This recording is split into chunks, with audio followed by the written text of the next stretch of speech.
Members of Congress, I have the high privilege and distinct honor of presenting to you His Excellency Narendra Modi, the Prime Minister of the Republic of India. Thank you.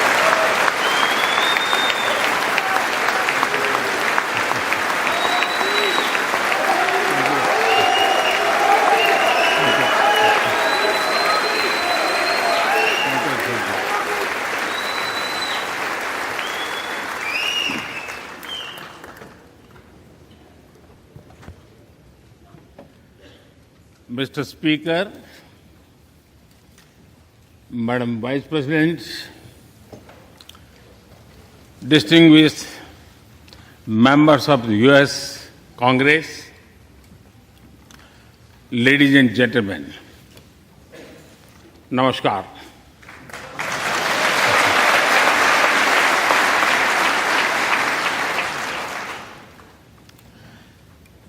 It is always a great honor to address the United States Congress.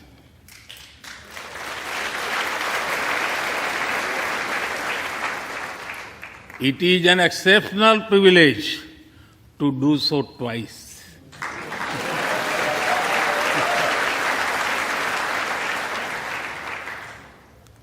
For this honor,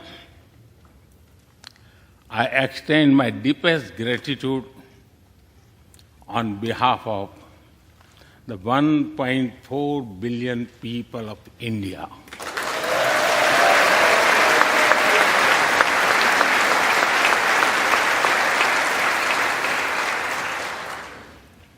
I see that nearly half of you were here in 2016. I feel your warmth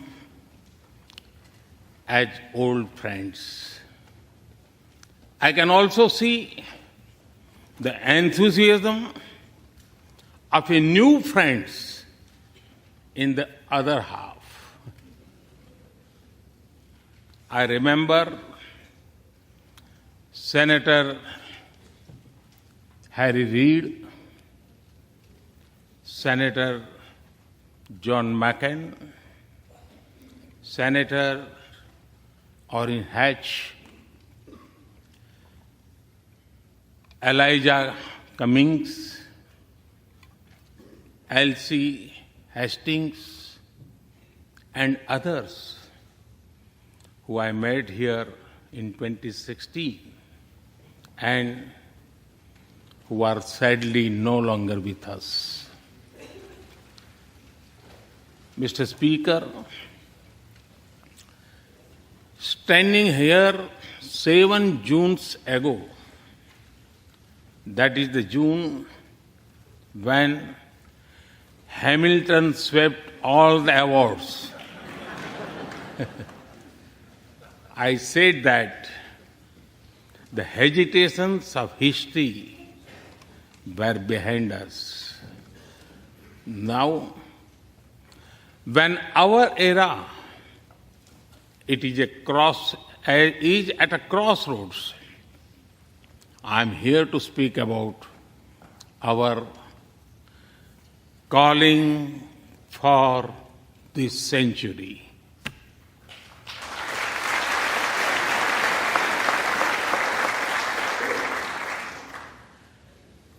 Through the long and widening road that we have traveled, we have made the test of friendship. A lot has changed since I came here 7 summers ago. But a lot has remained the same, like our commitment to deepen the friendship between India and the United States.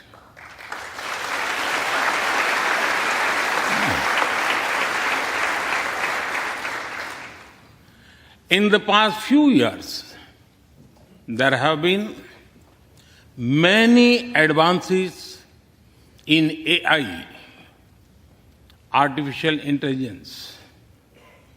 At the same time, there have been even more momentous development in another AI, America and India.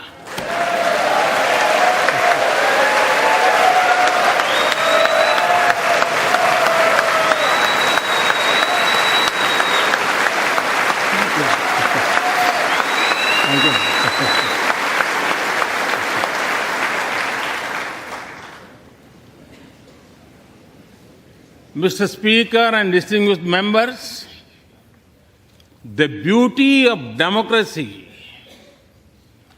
is the constant connect with the people, to listen to them and feel their pulse.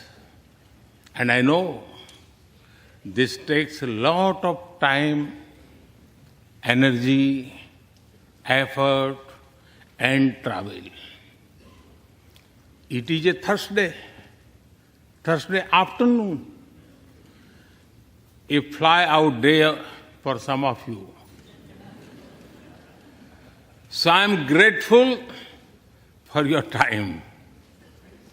I also know how busy you have been this last month.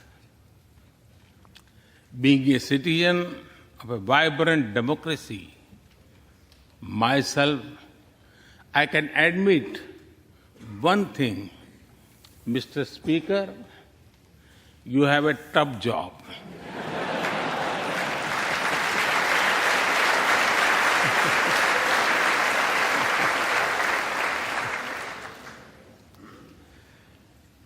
I can relate to the battles of patience, persuasion, and policy. I can understand the debate of ideas and ideology. But I am delighted to see you come together today to celebrate the bond between world's two great democracies, India and the United States. Thank you.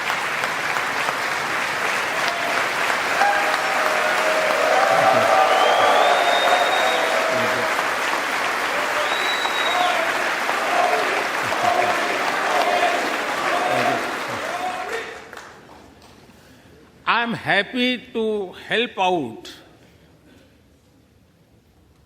I'm happy to help out whenever you need a strong bipartisan consensus.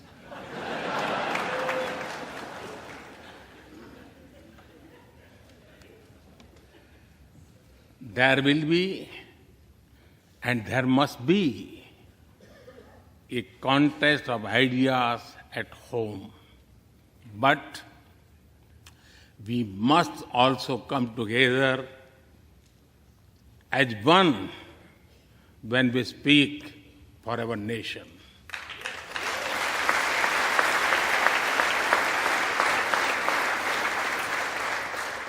And you have shown that you can do it.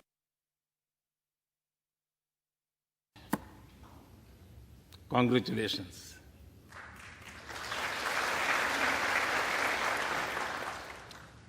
Mr. Speaker, the foundation of America was inspired by the vision of a nation of equal people. Throughout your history, you embraced people from around the world, and you have made them equal partners in the American dream.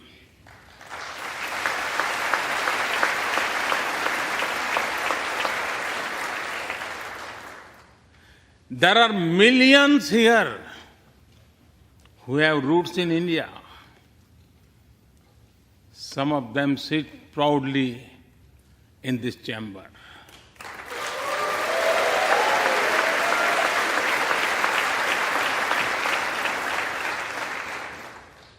And There is one behind me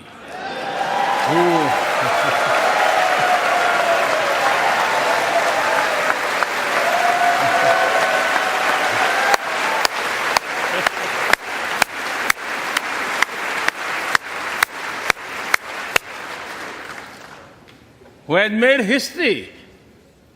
I'm told that the Samosa caucus is now the flavor of the house. I hope it grows and brings the full diversity of Indian cuisine here.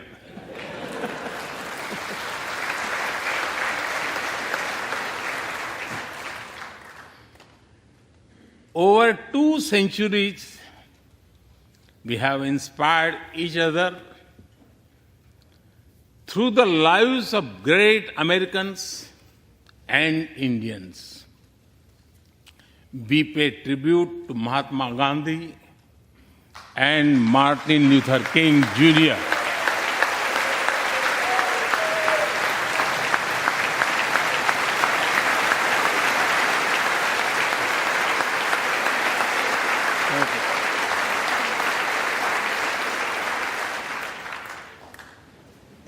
We also remember many others who work for liberty, equality, and justice. Today, I also wish to pay heartfelt tribute to one of them, Congressman John Lewis.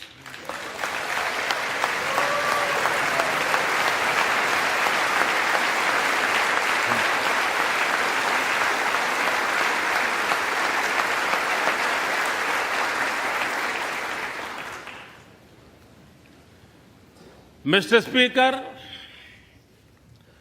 democracy is one of our sacred and shared values. It has evolved over a long time and taken various forms of systems. Throughout history, however, one thing has been clear. Democracy is the spirit that supports equality and dignity.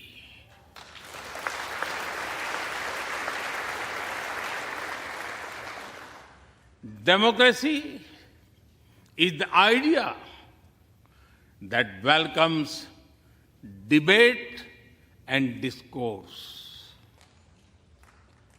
Democracy is the culture that gives wings to thought and expression. India is blessed to have such values from times immemorial. In the evolution of the democratic spirit, India is the mother of democracy.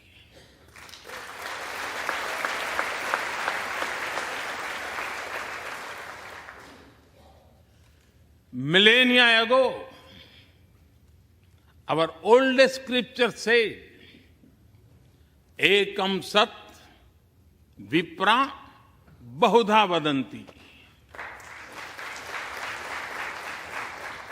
It means the truth is one, but the wise express it in a different ways. Now, the US is the oldest and India the largest democracy.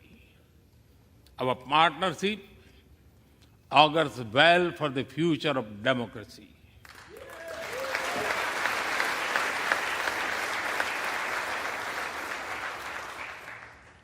Together, we shall give a better future to the world and a better world to the future.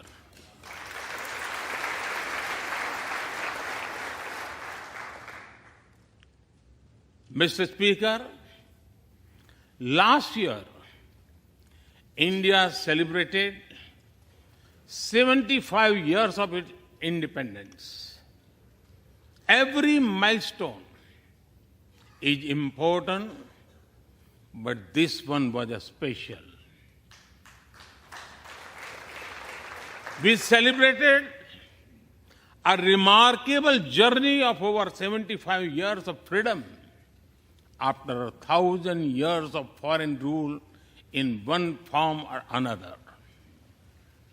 This was not just a celebration of democracy, but also of diversity. Not just of constitution, but also of its spirit of a social empowerment. Not just of our competitiveness and cooperative federalism, but also of our essential unity and integrity.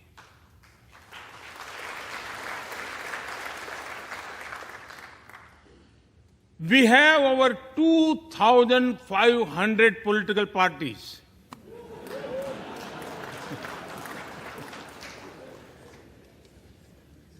Yes, you heard that right. 2,500.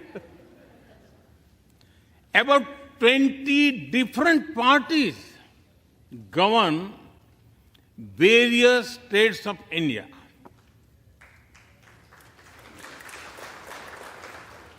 We have 22 official languages and thousands of dialects, and yet we speak in one voice.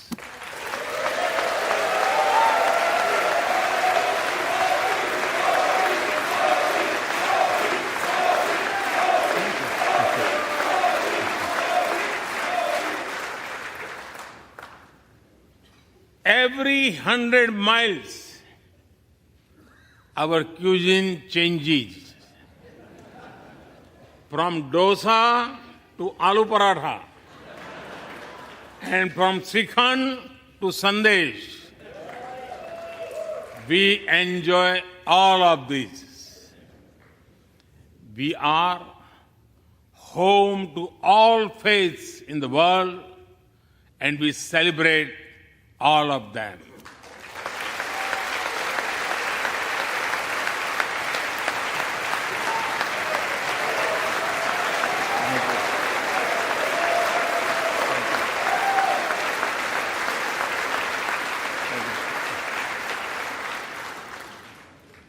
In India, diversity is a natural way of life. Today, the world wants to know more and more about India. I see that. Curiosity in this house too. We were honored to receive over 100 members of the US Congress in India over the last decade.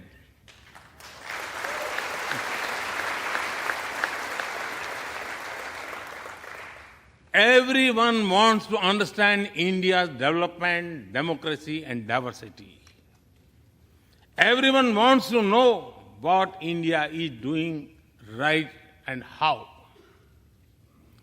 Among close friends, I'm happy to share the same.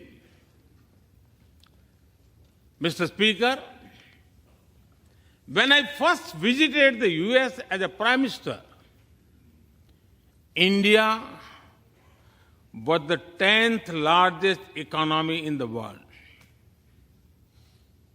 10th. Today, India is the 5th largest economy.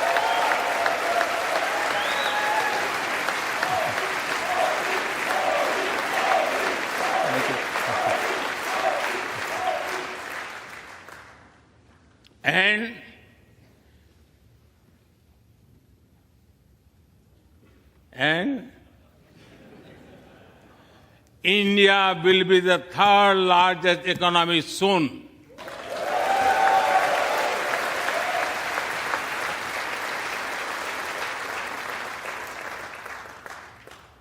We are not only growing bigger, but we are also growing faster. When India grows, the whole world grows.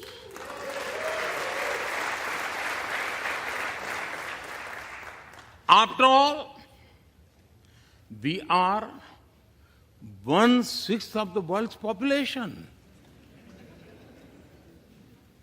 In the last century, when India won its freedom, it inspired many other countries to free themselves from colonial rule.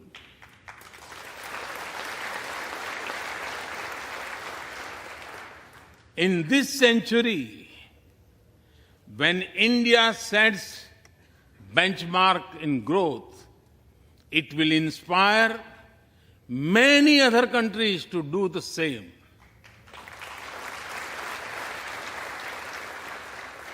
Our vision is सबका साथ, सबका विकास, सबका विश्वास, सबका प्रयास. It means together for everyone's growth, with everyone's trust and everyone's efforts. Let me share with you how this vision is translating into action with speed and scale. We are focusing on infrastructure development. We have given nearly 40 million homes to provide shelter to over 150 million people.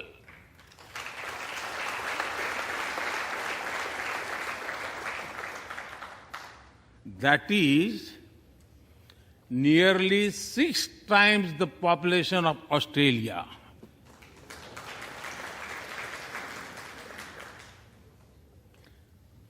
We run a national health insurance program that ensures free medical treatment for about 500 million people.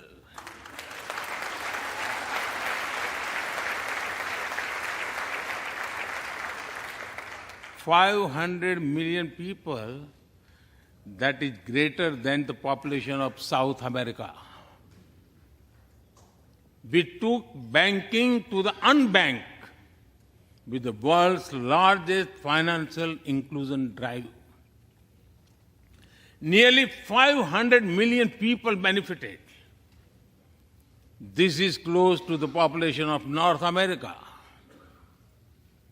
We have worked on building digital India. Today, there are more than 850 million smartphones and internet users in the country.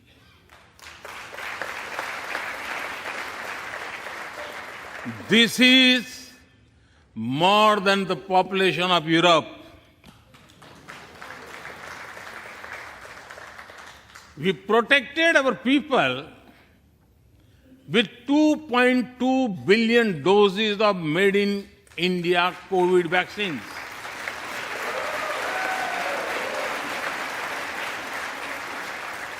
And that too free cost.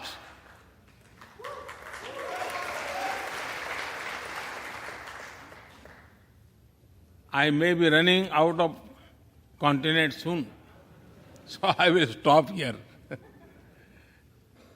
Distinguished members, the Vedas are one of the world's oldest scriptures. They are a great treasure of humanity composed thousands of years ago. Back then, women sages composed many verses in these Vedas. And today, in modern India, women are leading us to a better future.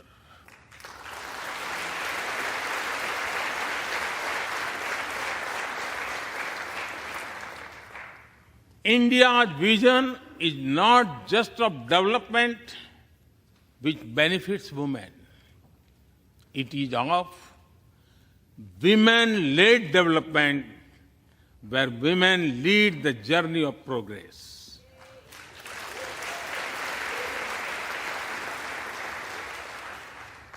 A woman has risen from a humble tribal background to be our head of states.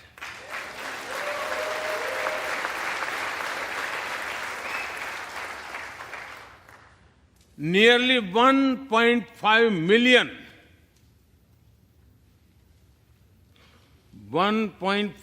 million elected women lead us at various levels. And that is of local governments. Today, women serve our country in the Army, Navy, and Air Force. India also has the highest percentage of women airline pilots in the world.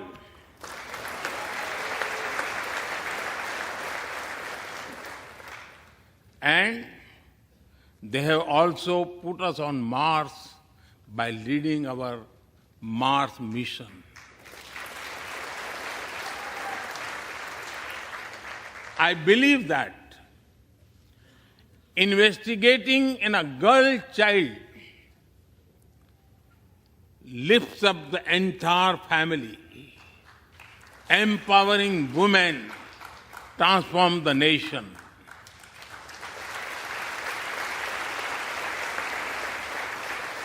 Mr. Speaker, India is an ancient nation with a youthful population.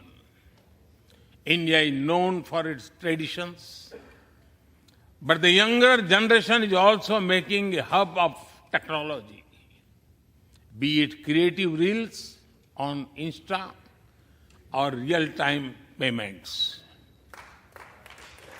Coding or quantum computing, machine learning or mobile apps, fintech or data science, the youth of India are a great example of how a society can embrace latest technology.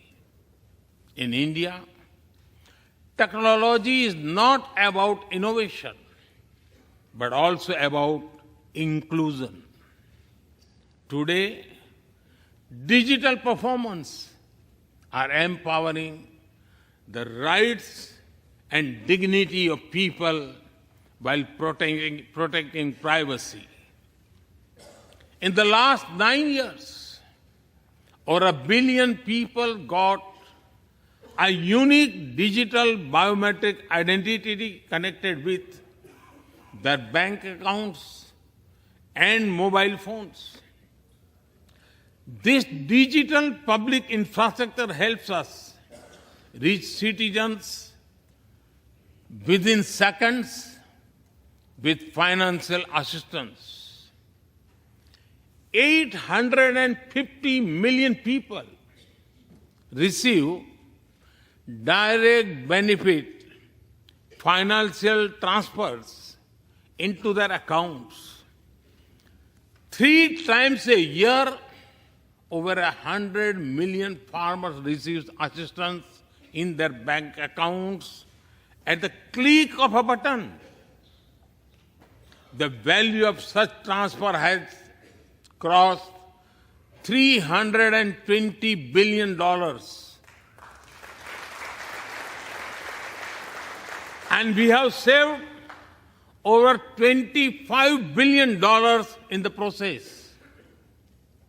If you visit India, you will see everyone is using phones for payments, including street vendors. Last year, out of every 100 real-time digital payments in the world, 46 happened in India.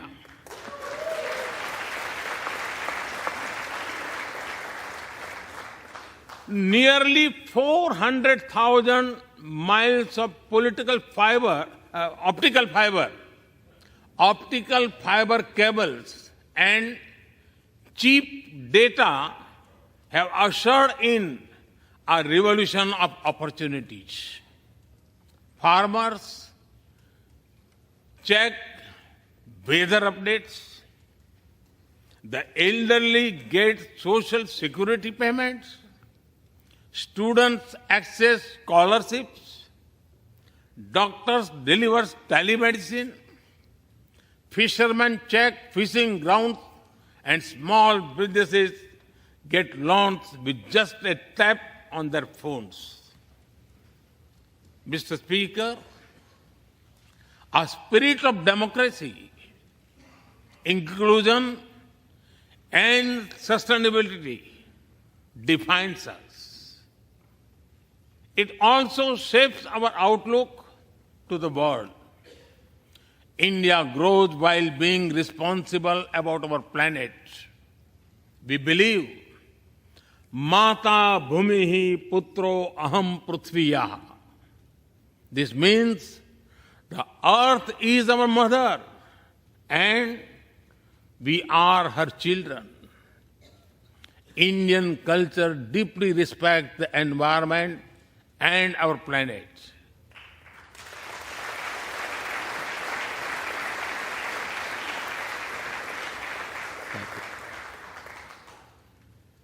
While becoming the fastest growing economy,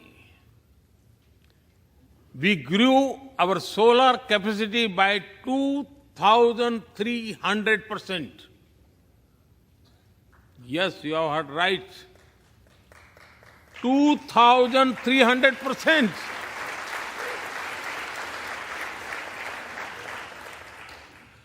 We became the only G20 country to meet its Paris commitment.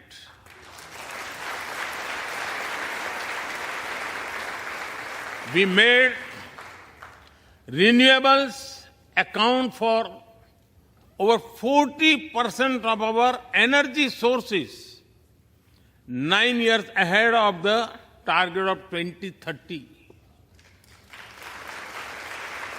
But we did not stop there.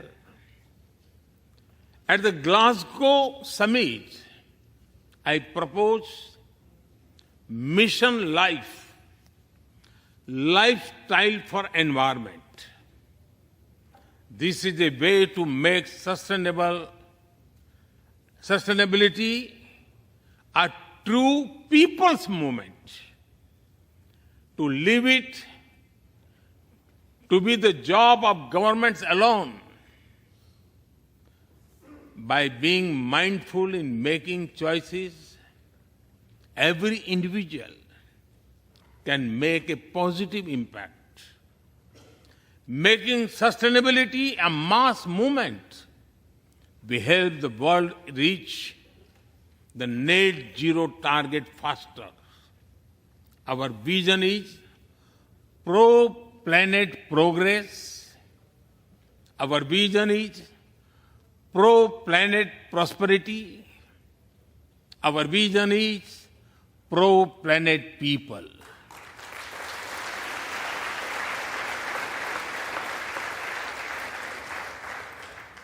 Mr. Speaker, we live by the motto of Vasudhaiv Kutumbakam, or the world is one family.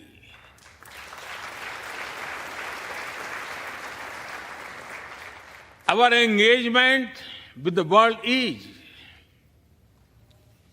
for everyone's benefit.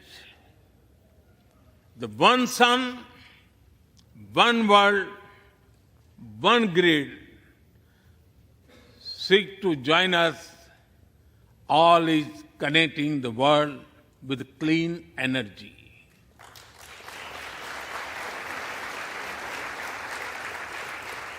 One Earth, One Health is a vision for global action to bring quality health care to everyone, including animals and plants.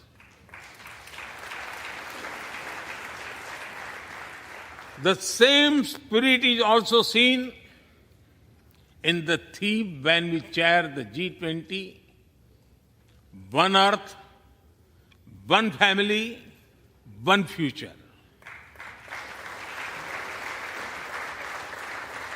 We advance the spirit of unity through yoga as well. Just yesterday, the whole world came together to celebrate the International Day of Yoga.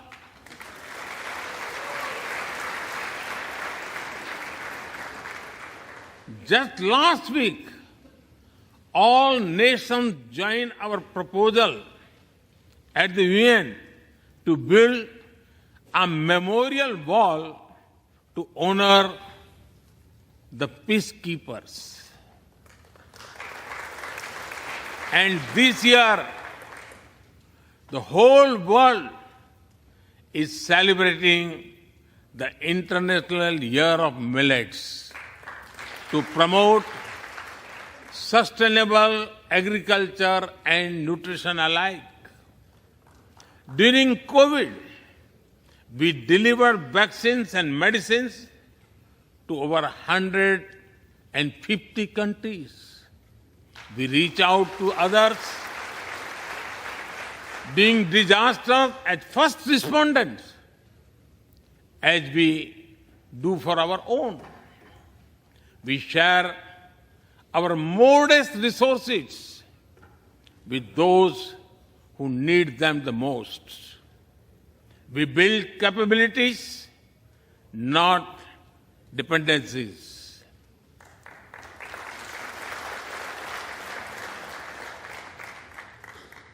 Mr. Speaker, when I speak about India's approach to the world, the United States occupy a special place.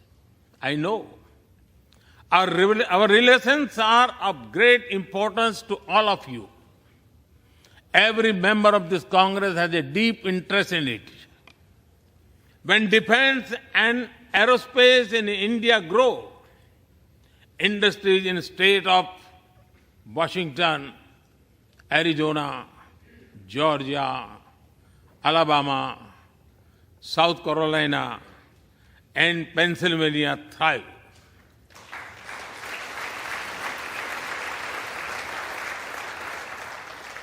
When American companies grow, their research and development centers in India thrive.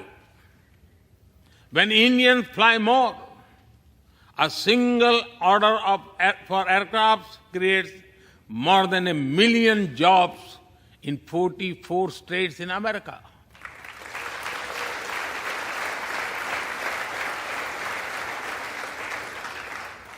When an American phone makers invest in India, it creates an entire ecosystem of jobs and opportunities in both countries.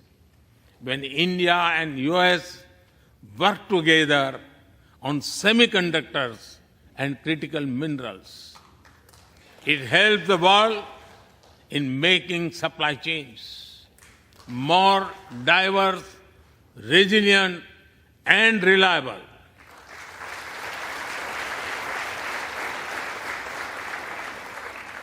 Indeed, Mr. Speaker, we were strangers in defense cooperation at the turn of century. Now, the United States has become one of our most important defense partners.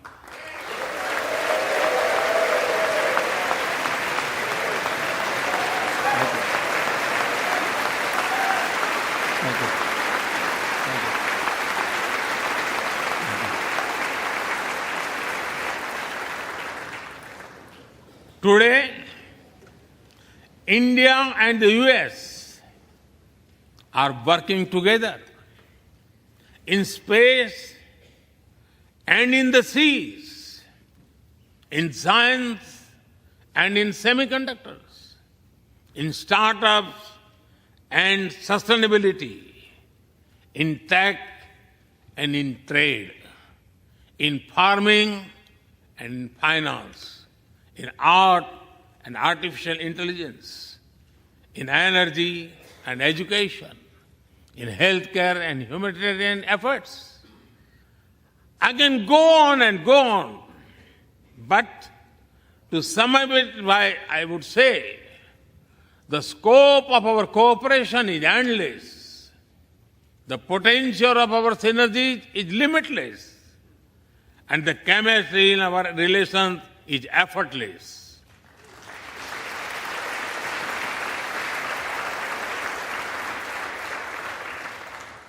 In all this, Indian Americans have played a big role.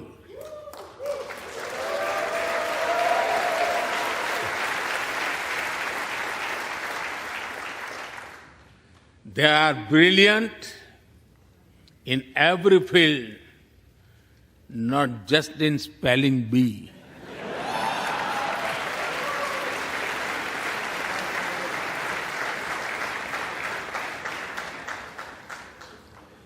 With their hearts and minds, talent and skills, and the love for America and India, they have connected us.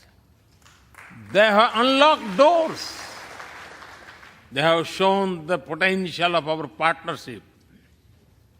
Mr. Speaker, distinguished members, every Indian Prime Minister and American President of the past has taken our relationship further. But our generation has to honor of taking it to greater heights.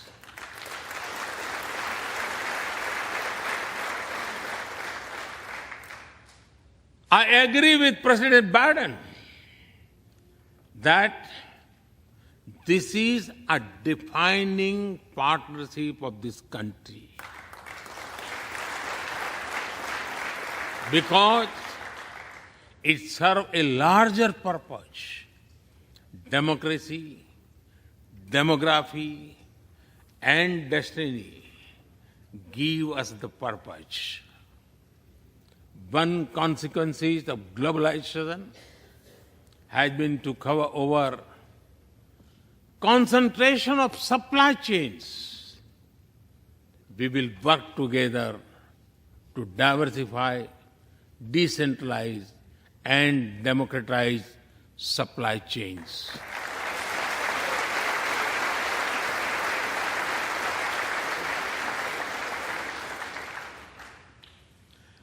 Technology will determine the security, prosperity, and leadership in the 21st century.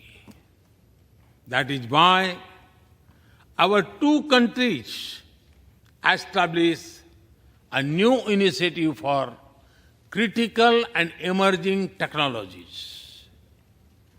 Our knowledge partnership will serve humanity and seek solutions to the global challenges of climate change, hunger, and health. Mr. Speaker and distinguished members, the last few years have seen deeply disruptive developments. With the Ukraine conflict, war has returned to Europe. It is causing great pain in the region. Since it involves major powers, the outcomes are severe. Countries of the global south have been particularly affected. The global order is based on the respect for the principle of the UN Charter, peaceful resolution of disputes, and respect for sovereignty and territorial integrity.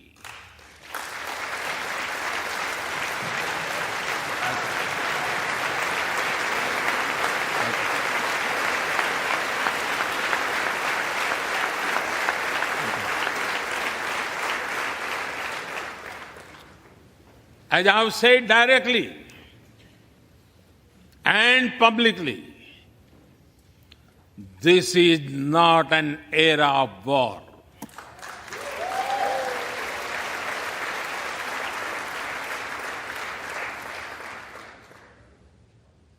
But it is one of dialogue and diplomacy.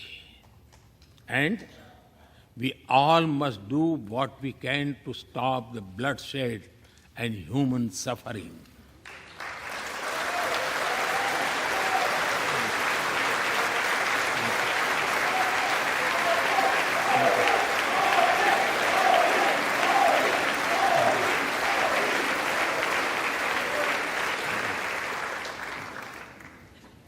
Mr. Speaker,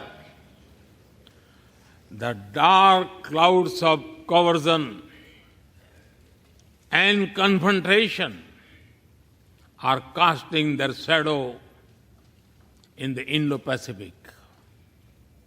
The stability of the region has become one of the central concerns of our partnership.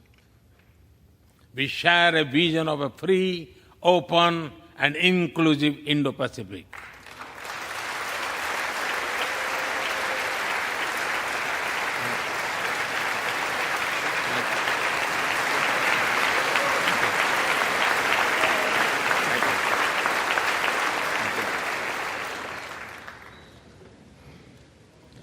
Connected by secure seas, defined by international law, free from domination, and anchored in ASEAN centrality. A region where all nations, small and large, are free and fearless in their choices, where progress is not suffocated by an impossible burdens of debt.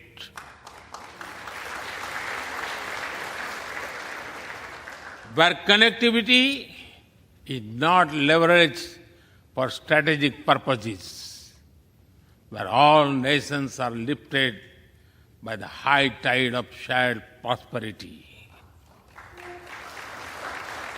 Our vision does not seek to contain or exclude, but to build a cooperative region of peace and prosperity. We work through regional institutions and with our partners from within the region and beyond. Of this, Quad has emerged as a major force of good for the region.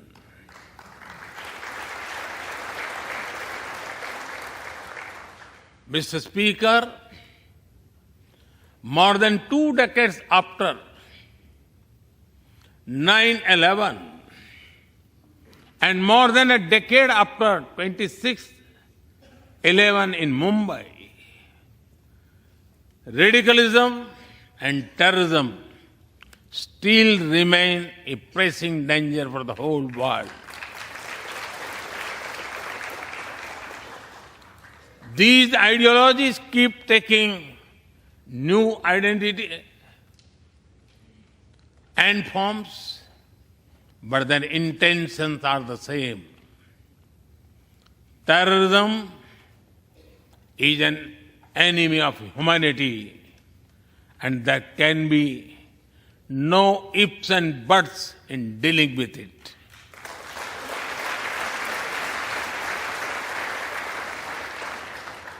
We must overcome all such forces sponsoring and exporting terror.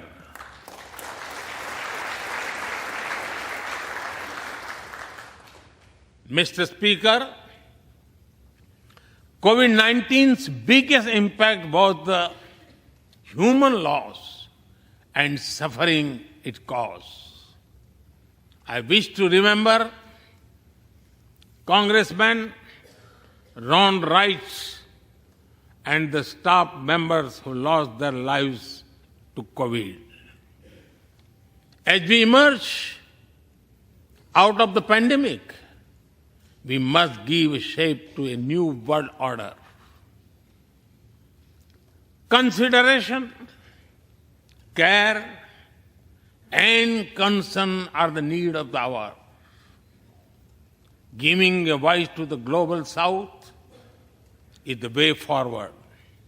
That is why I firmly believe that the African Union be given full membership of G20.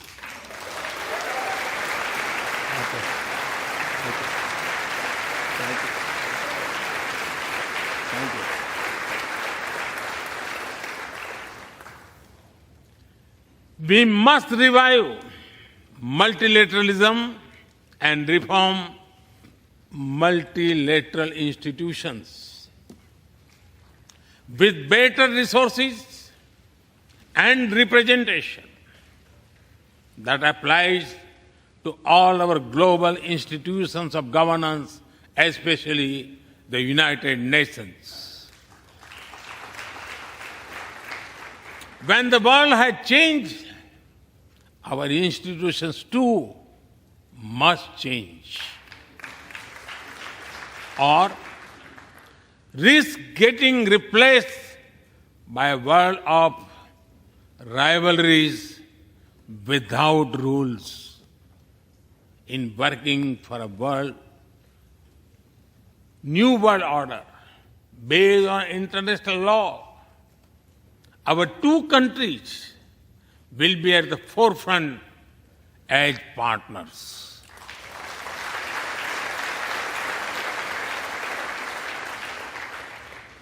Mr. Speaker and distinguished members, today we stand at a new dawn in our relationship that will not only shape the destiny of our two nations, but also that of the world.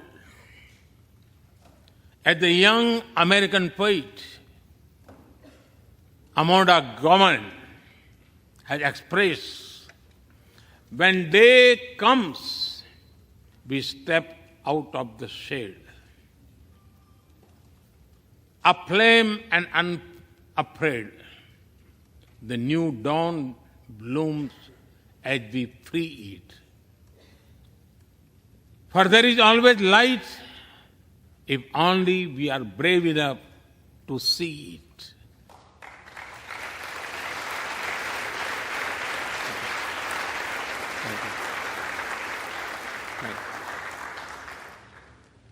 Our trusted partnership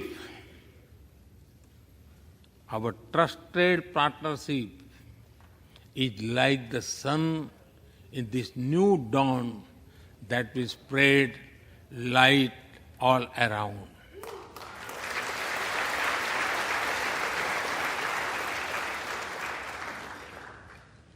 I am reminded of a poem that I once wrote. आसमान में सिर उठाकर घने बादलों को चीरकर रोशनी का संकल्प ले, अभी तो सूरज उगा है।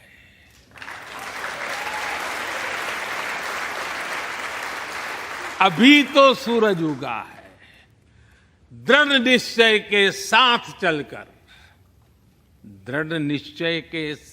चलकर हर मुश्किल को पार कर घोर अंधेरे को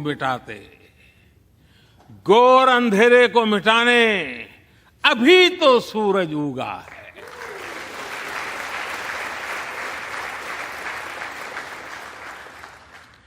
If I were to say it in English, it would be rising its head in the skies, piercing through the dense clouds with the promise of light. The sun has just risen, armed with a deep resolve, overcoming all the odds to dispel the forces of darkness. The sun had just risen.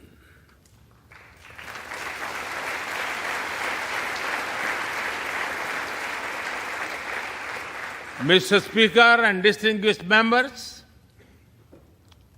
we come from different circumstances and history, but we are united by a common vision and by a common destiny. When our partnership progresses, economic resilience increases, innovation grows, science flourishes, knowledge advances, humanity benefits, our seas and skies are safer, democracy will shine brighter, and the world will be a better place. That is the mission of our partnership. That is our calling for this century. Mr. Speaker and distinguished members, even by the high standards of our partnership, this visit is one of the great positive transformation. Together, we shall demonstrate that democracy is better and democracy is deliver.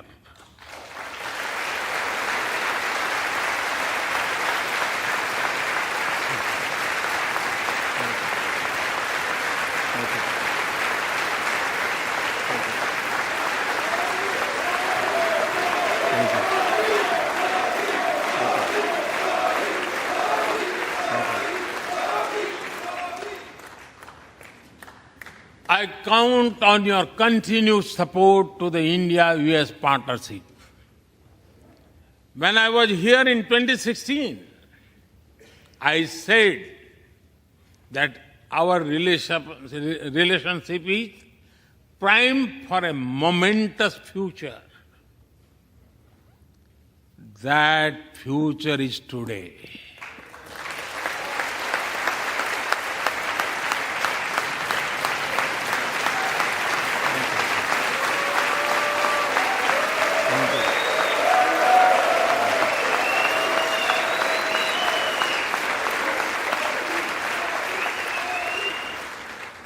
Thank you once again, Mr. Speaker, Madam Vice President, and the distinguished members of this honor.